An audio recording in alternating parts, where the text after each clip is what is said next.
The NHL is back, and so are we. We're diving into the second half and looking into some deep waiver ads to take you over the top.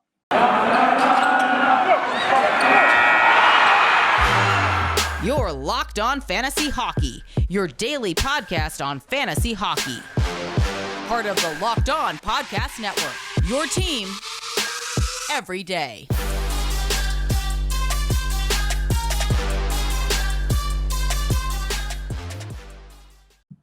What is going on, people? Welcome back. This is episode 8 of the Locked On Fantasy Hockey Podcast. This episode is brought to you by BetOnline. BetOnline has you covered this season with more props, odds, and lines than ever before. BetOnline, where the game starts. Welcome back, like I said, guys. I'm Big Flip Livingstone, your co-host of the show, alongside my esteemed and distinguished co-host, Steele Roden. We're fired up for our first episode of the second half of the NHL season. Today, we're going to be looking at some waiver fantasy ads that are a little bit under the radar that might be able to take you over the top in the second half. Some guys that are only owned in less than 50%, even less than 40% and lower in most leagues. So we're going to be taking a look at that. We'll be taking a look at some daily fantasy for Monday night. There's a couple of games in action, but obviously we're here. We got your back. And we'll be closing out the show, as always, with our best bets of Monday night. Even though there are only 2 games, trust me, we've been digging into the trenches. We got some numbers for you. We got a couple of angles for you. And we'll be here to support you through the second half of the season, all the way through. Make sure to check us out on all platforms. We are free on Spotify, Apple Music, everywhere you get your podcasts, including YouTube. Steele, brother. Second half, episode number 8. Let's get it. Yeah, second half of the season. I don't know if you caught that All-Star game or the skills competition, but there were some neat things in that, especially the Trevor Zegras goal. I don't know if you got a little snippet of that or a highlight, saw it on social media, but that guy is a special player, absolute special player. He's a wizard on the ice. You love to see it. You love to see that kind of charisma and flair from, hockey players and athletes in general tend to be a little bit more subdued, a little bit more, average Joe, if you will. That was a good pun. It was a good pun. Thank you. But you love to see it, right? As a fan of just the game, the sport, I love to see the flair. He's definitely a showman. Overall, the All-Star weekend is usually a little bit of lackluster, but Vegas put their own spin on it, and it was fun to see a guy like Zegras really make it his own as well.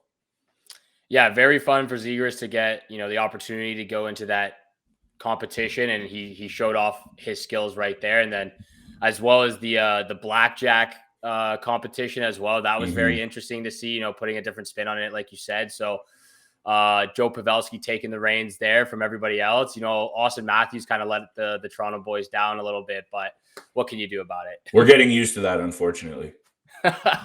Just a little bit. Yeesh.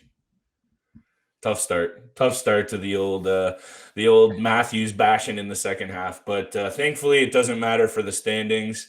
But what does matter for the standings in this second half, especially when it comes to fantasy, is making those right ads, making the right moves. Steele, the window is closing in terms of if you're not in the position that you want to be. The window's closing on making those moves up the standings in your fantasy league. So we're here to show you the way a little bit today, Steele. I don't know if there was anyone that really jumped off the page for you per se in terms of, a deeper, almost sleeper fantasy ad for the second half, but I'm intrigued to hear what you have to say, my friend. Yeah, I think he's a sleeper pick for me, deep into the Yahoo fantasy owned percentages here. And my first guy is Matt Baldi of the Minnesota Wild. I'm not trying to be biased here because the Wild are my second favorite team in the NHL, but I've really liked what he's done so far since getting brought up from the AHL. So for me, like I said, he's only owned at 23% across Yahoo fantasy leagues. He's got 90 fantasy points so far this season, only in 10 games. So he's averaging 9 fantasy points pretty much a game so far this season.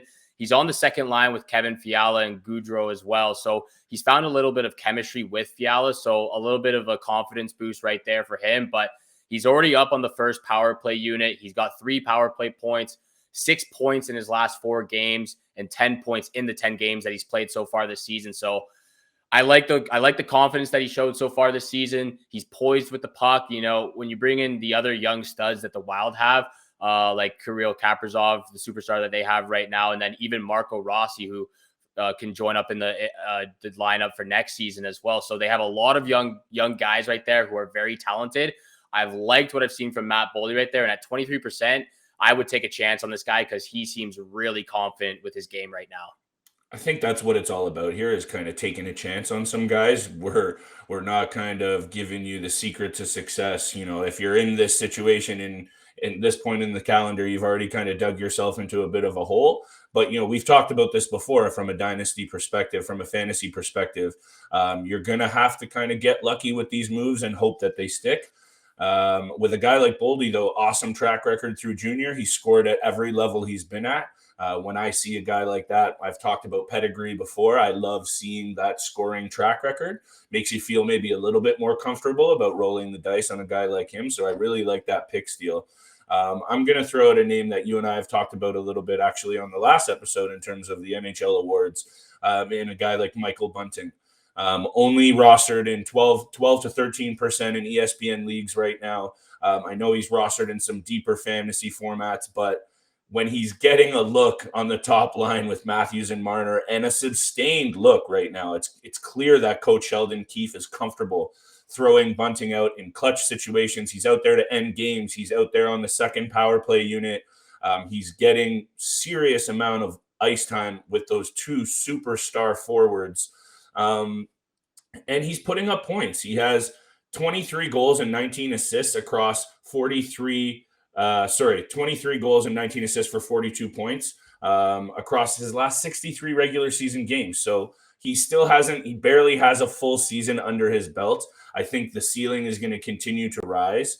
And if he continues to get a look with Matthews and Marner, I don't see how you can go wrong with adding a guy like Michael Bunting down the stretch, especially if you're looking for that, offensive supporting punch, which clearly he is starting to really settle into that role for the Leafs, which could pay dividends for fantasy owners. I think it's always a benefit to add, a player who jumps onto a top line, especially of that caliber. Like you said, if a guy's playing with Austin Matthews and Mitch Marner, they're going to find you the puck, especially Mitch Marner. He's a facilitator. He loves to get those apples under his belt. So I like the pick there. You and I have talked about him a lot, especially since he got that hat trick against the Detroit Red Wings. So Again, another valid pick right there. A lot of value in a guy like Michael Bunting playing on that top line. And this guy, that my second pick, he doesn't get a lot of points, but there's a lot of value if you're in a banger league. So for me, it's Garnett Hathaway of the Washington Capitals. He's only owned at 16% across Yahoo fantasy leagues. Like I said, he doesn't put up a lot of production up front. He's only got 14 points in 42 games, but he has 330 fantasy points so far this year, 79 shots and 152 hits. This guy absolutely loves to throw the body against his opponents.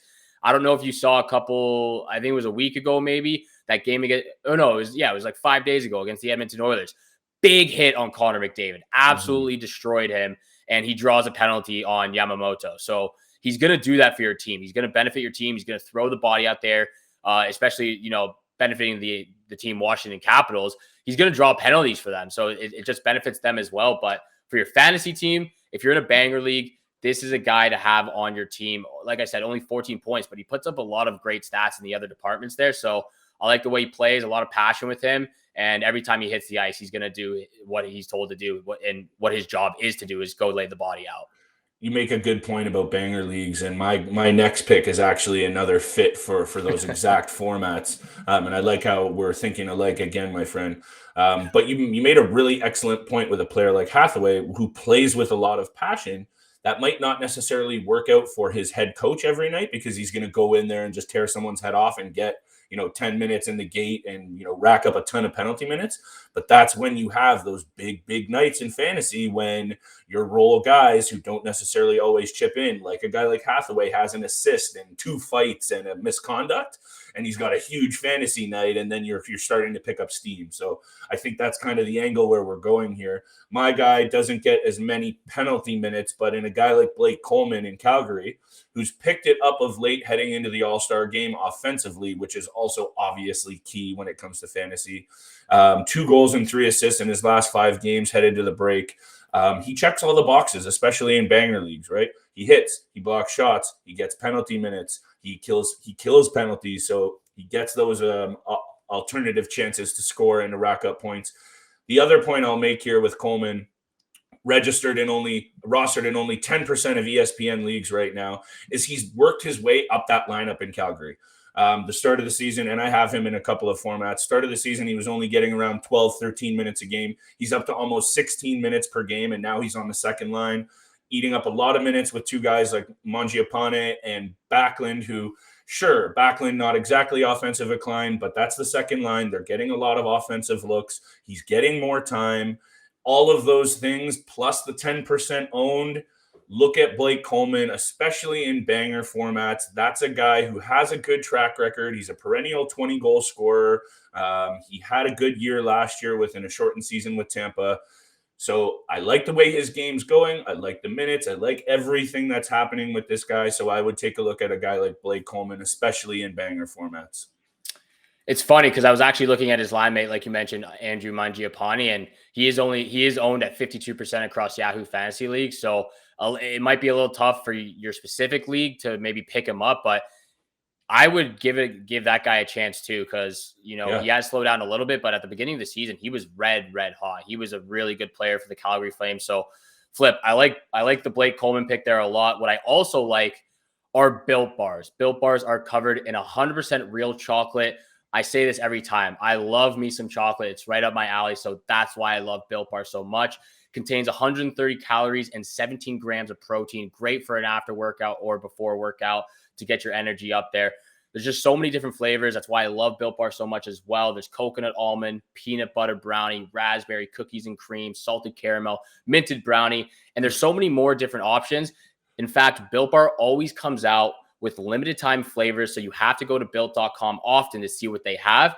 If you go to built.com and use promo code LOCKED15, you'll get 15% off your order. I'll say that again. Use LOCKED15 for 15% off your order at built.com.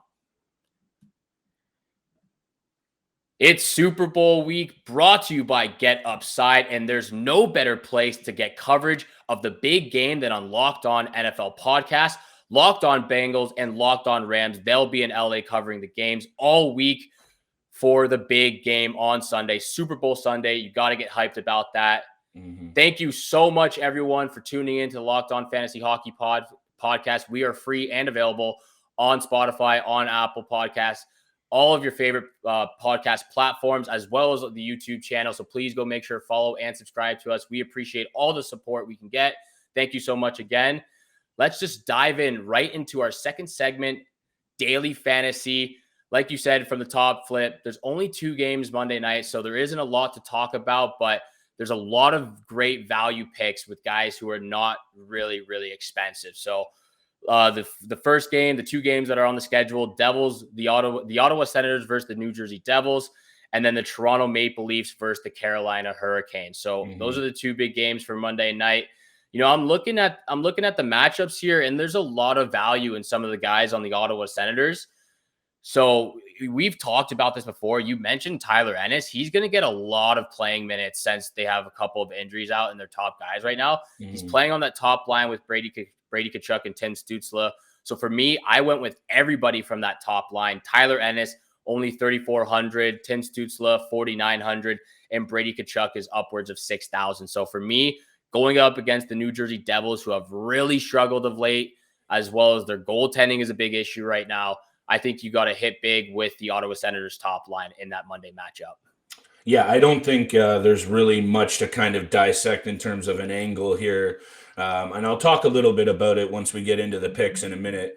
But the New Jersey Devils have lost 6 straight heading into the break. So it really is kind of hard to back anyone on that side. With that said, I do have one of the picks that I do like would definitely be, Jack Hughes to continue to have a hot season. If I were to look at a guy on the Devils, I would look to him. He has had a sensational first half, but you really kind of, hit the nail on the head there with this angle. Tyler Ennis is one of those streaky goal scorers, especially when he gets these up. We're talking about guys getting slotted up into the lineup. That's where he seems to excel. I think he really, enjoys these situations as a career 3rd and 4th liner to get up there with these, top pedigree guys like Kachuk and Stützle. So that could be a real interesting situation to watch unfold, especially because, like you said, the Senators are dealing with injuries to key pieces and Batherson and Norris as well. So he will get those increased minutes. So I think you definitely have to look to a guy like that, or even farther down the lineup for a real discount pick with a guy like Alex Formenton, who, has shown that he has that offensive upside. We just talked about guys having to eat minutes because of Norris and Batherson. He's another dude that's slotted up there. So I think you're right in terms of backing the Senators from a DFS point of view. I do see this game shaking out potentially differently in terms of picks, but we'll get to that next, Steele. But what else do you have for Monday night's DFS fans out there? Well, I did the exact same thing with the Toronto Maple Leafs Carolina matchup. There are some juicy picks on both sides with their superstar players for both the Hurricanes and the Leafs, but I had to go with the Maple Leafs top line again. We already discussed Michael Bunting and how well he's been playing recently, or the entire season for that fact. But the fact that he's on the top line with Matthews and Marner right now, I think it's just a big W for him. He's been great with them so far on that top line. And then again, Matthews and Marner are just absolute superstars out there. Marner's been absolutely insane since he's come back from injury. He's got 16 points in 7 games, 8 of those being goals. So for me, again, I'm hitting hard with the top line for the Toronto Maple Leafs. Bunting, he's only at $3,900. It's not expensive. He brings a lot to the table. Great value pick right there. And then, of course, you get to Matthews, who's over $9,500. Super expensive player, but he's completely worth it. So for me, the top line of the Ottawa Senators, the top line of the Toronto Maple Leafs, and then for the goalies, I went with Peter Mrazek or Jack Campbell because they're only worth $7,300. They're the cheapest goalies out there. And whether it's Mrazek or Campbell, I think you're going to get a pretty good or decent game out of them. And so for that fact, I went them. And then, I was looking at the defensive pairs. You could go with a guy like Artem Zub, even Thomas Chabot. Morgan Riley's very cheap, or he's mediocre right now. He's at like $5,500. So that's who I went with the 2 games. There's not a lot of players to pick from, but you got to take the best players out there available. Most definitely. And when it comes to these super mini boards, you're obviously going to have to pay a premium price for guys like Matthews, for guys like Marner. Excuse me. And one of the things that I was going to mention later for the betting segment is you really have to pick your spots in a situation right after the break, right? These are situations that are usually hard to handicap. They're hard to predict. Guys are coming off a break. Some players are coming back from extended injury periods. So that's one thing that I would say, take this with a grain of salt. Same thing goes for our next segment upcoming in terms of bets.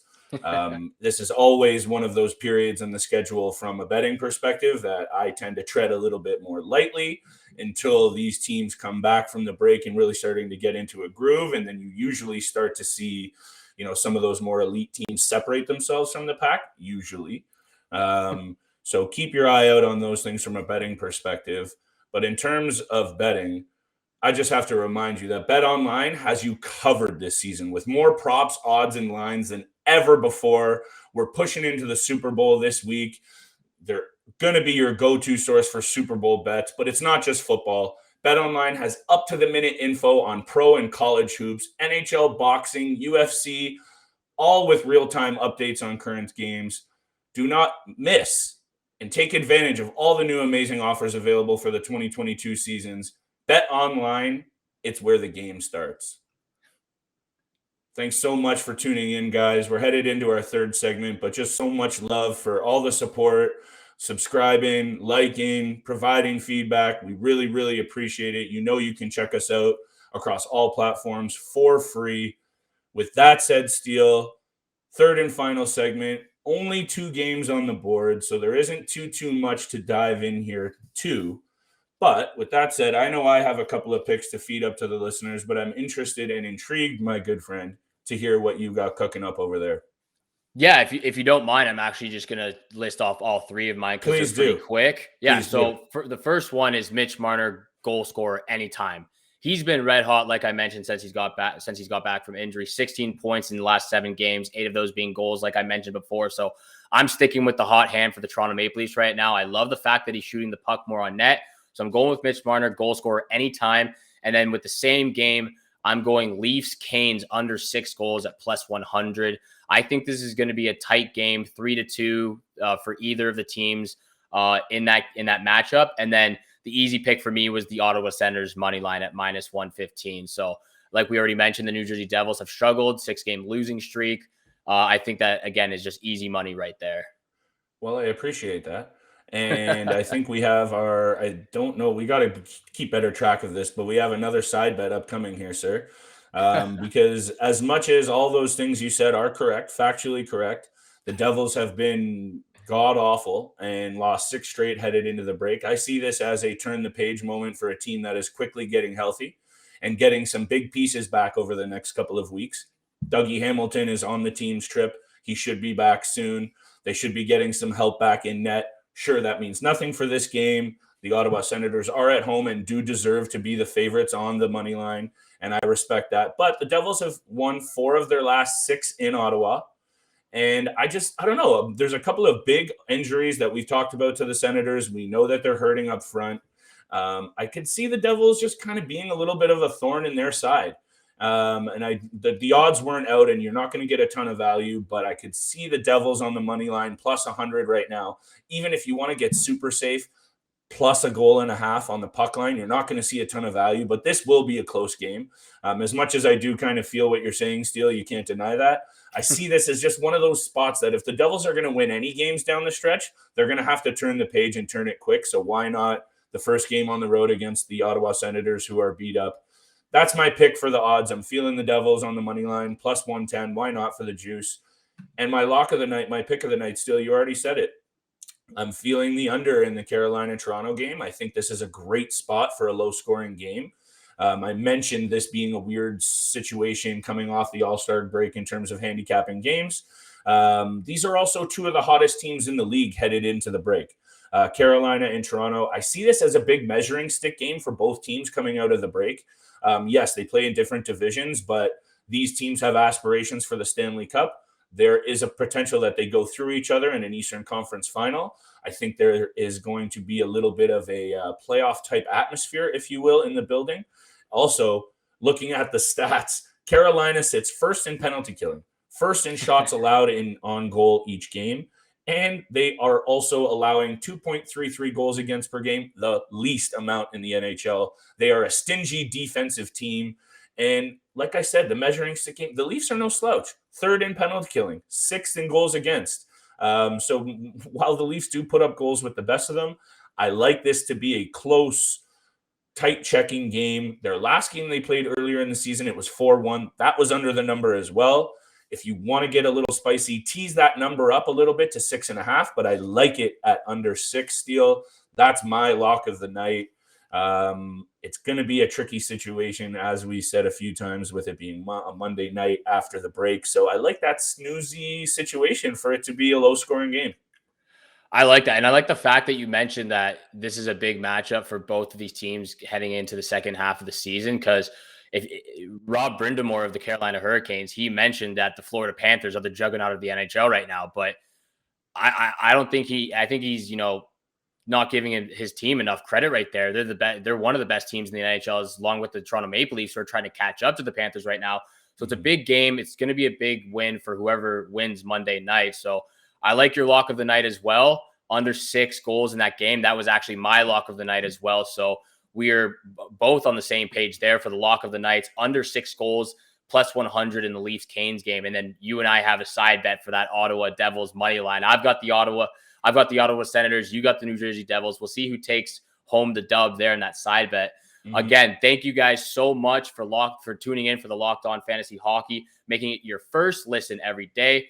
If you want more gambling advice on what you should pick every day, make your second listen Locked On Bets, your daily one-stop shop for all your gambling needs. Locked On Bets, hosted by your boy Q, with expert analysis and insight from Lee Sterling. It's free and available on all platforms, just like this podcast.